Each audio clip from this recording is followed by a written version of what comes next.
네, 안녕하세요. 코난과 김평의 오디오 월드입니다. 이번 시간에는 덴마크 아시죠? 유럽 쪽의 오디오 강국 중에 손꼽을 만한 그 나라가 덴마크라고 할 수 있습니다. 덴마크는 예전부터 이게 척박한 자연 환경이나 어떤 자원 부족 이런 것들을 가내 수공업으로 극복해낸 그런 나라가 아닐까 생각되는데요. 자연스럽게 가정 내에서 수공예로 제품을 만드는 이런 산업이 굉장히 발전을 했죠. 그래서 보면은 지금 우리가 알고 있는 여러 가지 가구나 이런 것들을 보면은 노르웨이나 스웨덴, 핀란드 이런 쪽도 많지만 덴마크 디자이너들이 원래 원전이었던 그런 제품들이 상당히 많아요. 예를 들어서 피뉴리라든가 헤링 라센 이런 정말 이름만 대면 알만한 그쪽의 대가들이 많이 있고요. 네, 그리고 덴마크 하면은 또 음악 쪽으로도 상당히 유명합니다. 특히 20세기 중반 이후에 상당히 재즈 씬이 엄청나게 부흥을 했죠. 예. 대표적으로 덱스터 고든의 치즈케이크 같은 거 들어있는 고 앨범 이런 거는 1960년대 초반에 이제 출시가 됐는데 그거를 녹음을 하고 발매가 되기도 전에 덱스터 고든은 덴마크로 날아가가지고 거기서 결혼도 하고 아이도 낳고 음악 생활도 하면서 굉장히 잘 살았다고 합니다. 그게 이제 미국에서의 지금처럼 재즈가 이렇게 존중받고 이런 음악이 아니었어요. 그 당시에는 흑인들에 대한 인종차별 이런 것도 심했고, 재즈에 대한 어떤 예우라든가 이런 것도, 재즈 뮤지션에 대한 이런 것도 좋지 않았던 당시였고요. 그렇죠. 예. 그러니까 인종차별 영향이 컸죠. 그렇죠. 지금 저희 옆에 있는 이 스피커 브랜드가 오디오 벡터인데요. 예. 저 몇 년 전에 오디오 벡터 매즈 클리포드 이 대표한테 왜 덴마크가 음악과 재즈와 오디오가 강국이 됐는지 잘 아시겠지만 스캔스픽, 비에노, 달리, 링돌프 진짜 많잖아요. 다이노 오디오도 있고.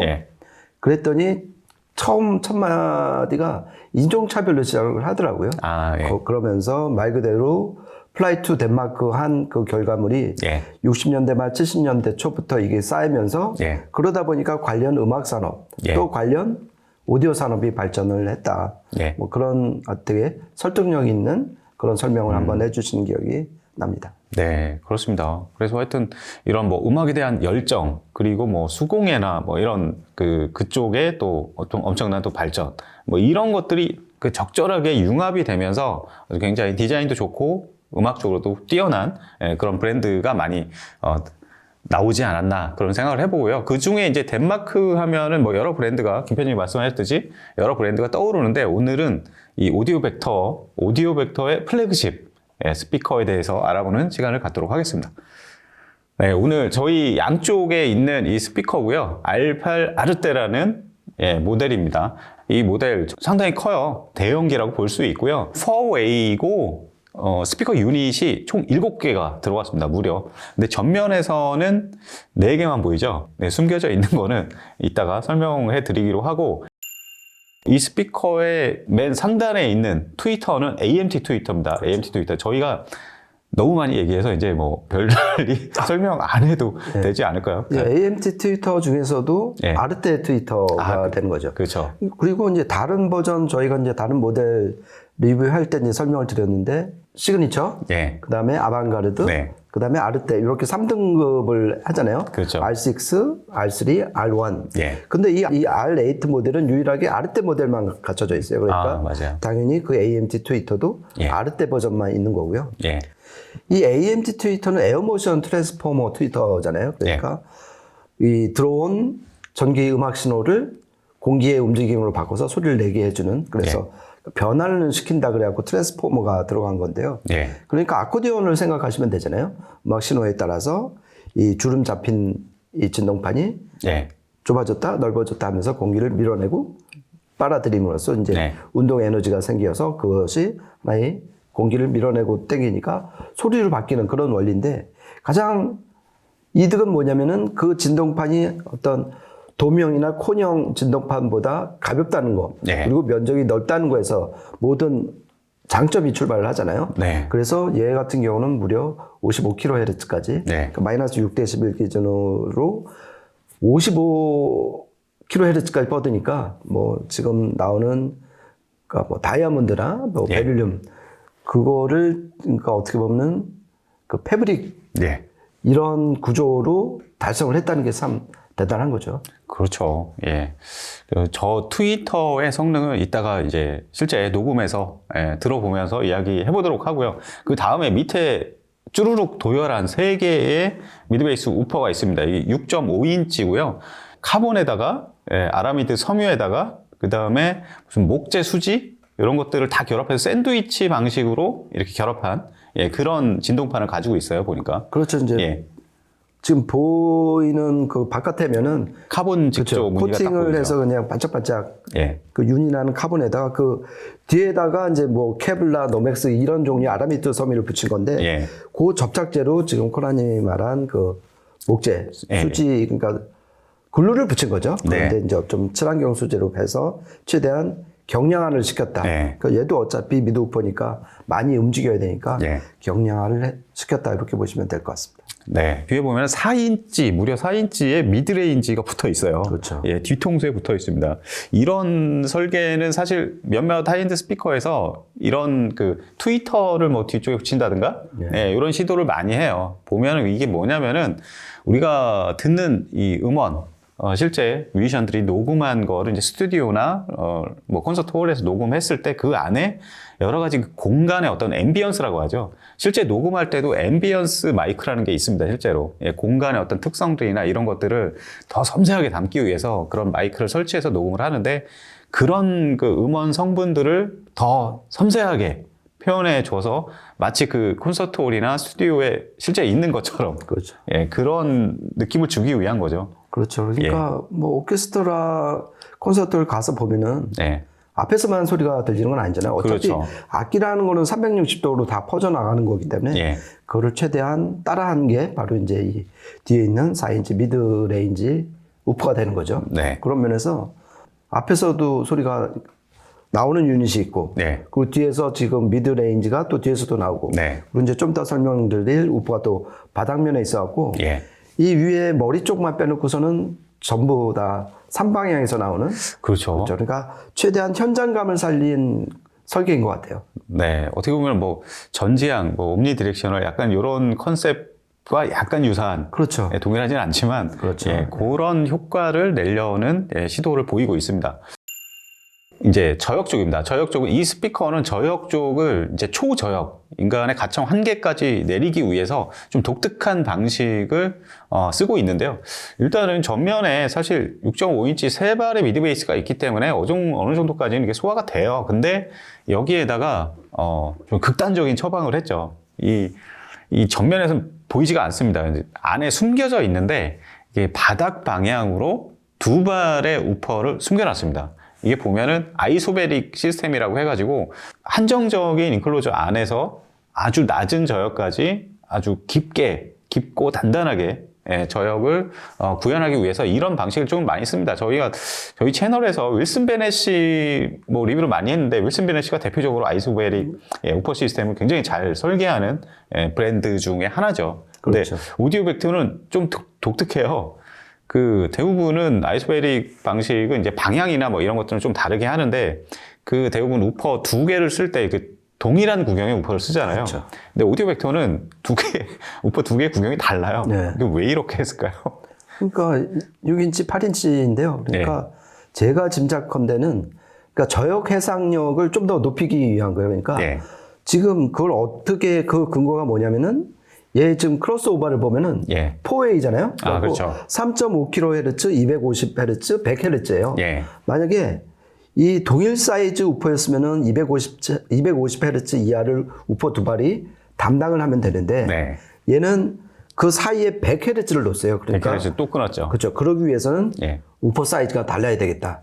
그래서 6인치 우퍼는 100Hz에서 250Hz 그 사이를 담당을 하고 8인치 우퍼는 100Hz 이하 저역을 담당을 해서 그러니까 하나 유닛이 그 많은 대역을 커버할 때보다는 상당히 정확하고 해상력이 높은 저음을 낼 수가 있으니까 그런 면에서 아이소베릭 우퍼를 쓰면서 저역과 에너지를 확장을 하면서 동시에 저역대의 그 해상력을 높이기 위한 설계가 아니었나 네. 그런 생각을 좀 해봤습니다. 저는 좀 그런 얘기를 한번 매즈 클리포드가 얘기했나? 뭐 그런 얘기를 하더라고요. 그러니까 6인치가 움직이면서 8인치에 어떤 가속을 준다. 그래서 효율을 굉장히 높여줄 수 있다. 뭐 그렇죠. 그런 이야기도 하더라고요. 그렇죠. 그거는 이제 서로 같은 방향을 바라보는 그렇죠. 아이소베릭 구성일 때 그거는 네. 더 이제 설득력이 있는 거죠. 뒤에서 그렇죠. 등을 좀 밀어주는 거니까요. 한번 밀어주는 거죠. 그렇죠. 예. 그러니까 아이소베릭 우퍼의 기본 원리는 동일한 이 인클로저를 이용을 하기 위해서 두 개의 우퍼를 집어넣는다는 얘기잖아요. 예. 그러니까 이 아이소베릭 구성을 통한 효과는 뭐냐면은 한 개의 유닛을 쓰는데 대신 이 인클로저 볼륨을 2배로 늘린 효과거든요. 그러니까 결국 이 아이소베릭 우퍼 구성의 가장 큰 이득은 동일한 인클로저를 통해서 더 낮은 대역을 얻을 수가 있는 거죠. 네.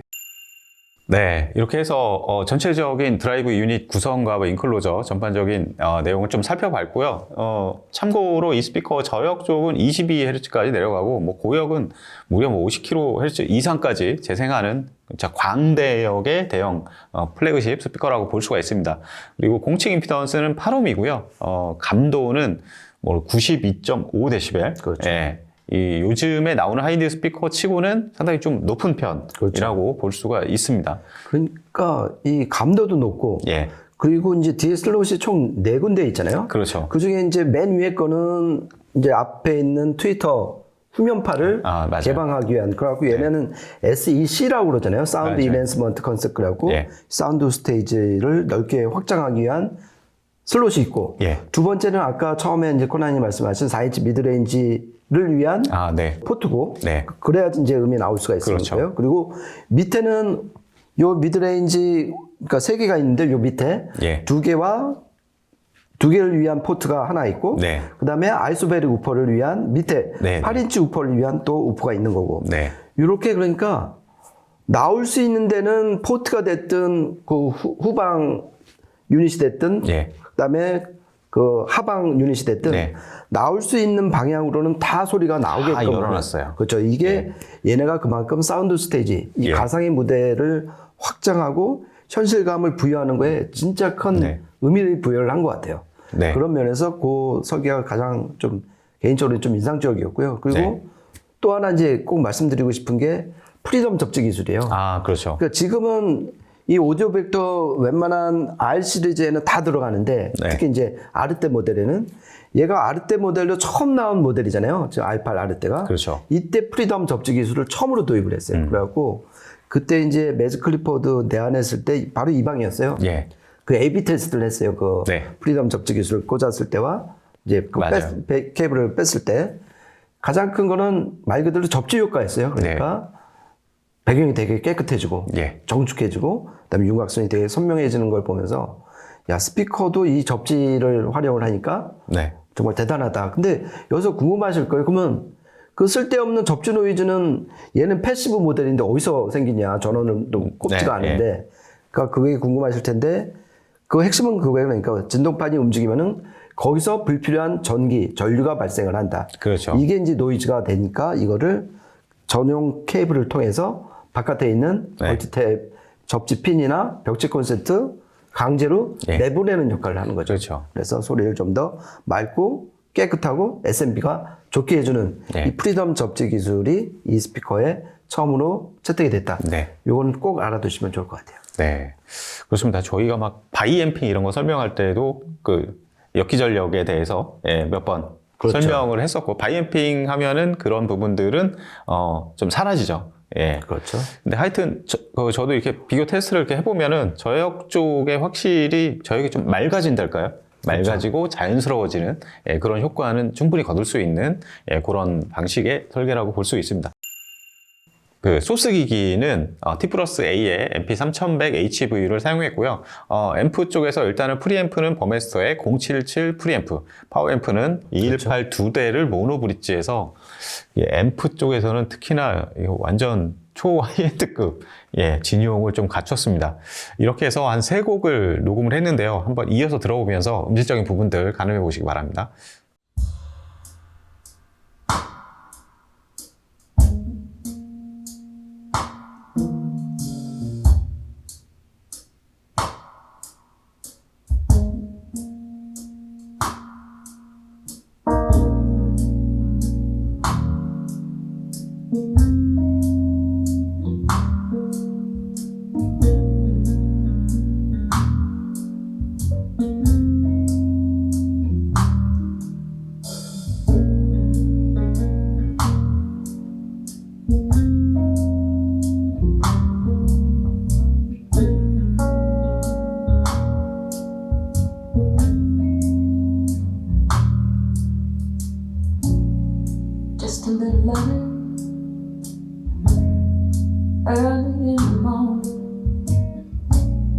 beats a cup of coffee for starting off the day.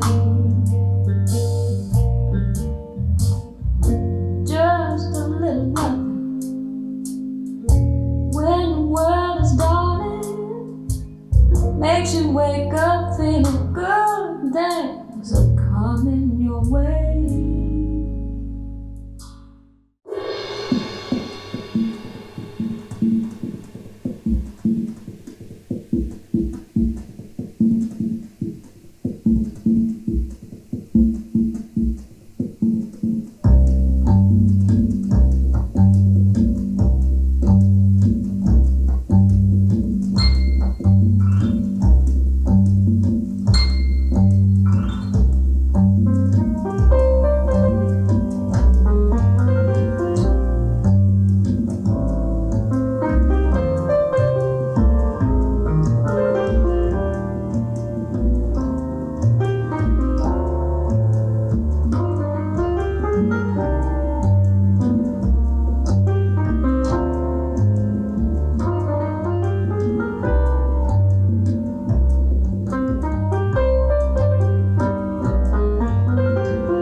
네, 세 곡 이어서 들어보시는데요. 첫 번째 곡은 쉘비린의 이제 보컬 곡인데 이게 저역 쪽에 이제 쿵쿵 떨어지는 이런 거 있잖아요. 단출한 구성인데 이 스피커가 워낙 대형기다 보니까 이런 단출한 레코딩을 들어도 이게 전반적인 이 무대의 크기나 뭐 입체감 이런 것들이 굉장히 잘 살아나요. 근데 저는 다른 것보다 이 보컬 쪽 하이엔드 스피커들이 특히 미국 쪽의 뭐 이런 스피커들은 사실 좀 이렇게 굉장히 아까 이제 음악 들으면서도 김표님이랑 얘기를 했는데 약간 싸늘한 뭐 이런 냉정하고 싸늘하고 소리가 예쁘긴 한데 막 뭐 그런 느낌이 있잖아요. 그런 느낌이 있는 반면에 이 오디오백트는 의외로 중역대가 좀 따뜻해요. 예. 그렇게 막 냉정하고 막 이러지 않고 그리고 중역대가 가장 저는 좀 많이 들어왔어요. 그렇죠. 이게 이제 보컬곡이기도 했고, 그리고 제가 봤을 때는 이 아까 크로스오버 설계를 보면 상당히 이 세계 미드 우퍼가 커버하는 게 되게 넓잖아요. 250Hz부터 3kHz까지. 어떤 그 설계 면에서 오는 그 청감상의 변화, 뭐 이득 이런 거일 수도 있고. 근데 저는 이 어떤 고음 쪽의 정보량이 상당히 많다. 그러니까 뭐 어떤 평상시에 안 들렸던 음들이 이 스피커 시스템으로 들으니까 막 고열이 확 열리는.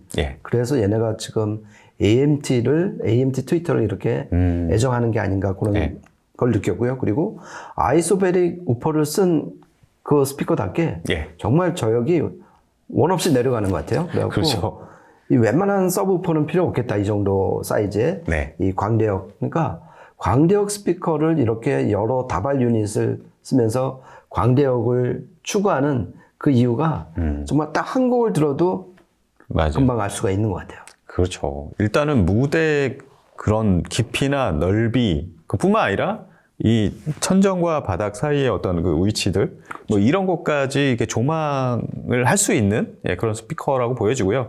그 스피커가 펼쳐내는 무대에 따라서 이게 소극장이냐 아니면 큰 막 예술의 전당이냐 뭐 이런 차이가 느껴지기 때문에 이 스케일의 차이는 무시할 수가 없습니다. 그렇죠. 물론 이제 이 정도 사이즈의 스피커를 가지고 좋은 소리를 들으려면 그만큼 좋은 공간도 그렇죠. 수반이 되어야겠죠. 그렇죠. 예.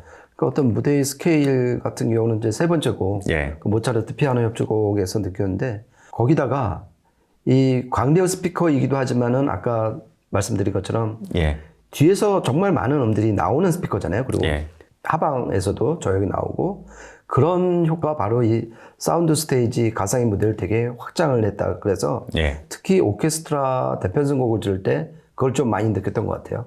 확 열렸다니까 뒷공간도 확 열린 그런 면에서 상당히 강점을 보이는 스피커였다고 이런 생각을 좀 많이 해봤습니다. 네, 그렇습니다. 그리고 뭐 그 아이소베릭 우퍼를 이렇게 설계 이런 측면에서 보면은 이게 두 개 유닛의 구경이 좀 다르고 이렇게 돼가지고 이 저역이 좀 막 뭐 마스킹이 되고 뭐 그러지 않을까, 뭐 딜레이가 되지 않을까, 서로 이게 악위가 안 맞는 이런 게 혹시 생기지 않을까 그랬는데 실제 들어보면 아까 막 저희가 녹음을 안 했는데 막 일렉트로닉 곡들 막 저역도 많이 떨어지는 뭐 이런 것도 들어봐도 그런 문제점은 발견되지 않더라고요. 그렇죠. 그러니까 기본적으로 저역을 막 지저분하게 내는 스피커는 절대 아닌 것 같아요.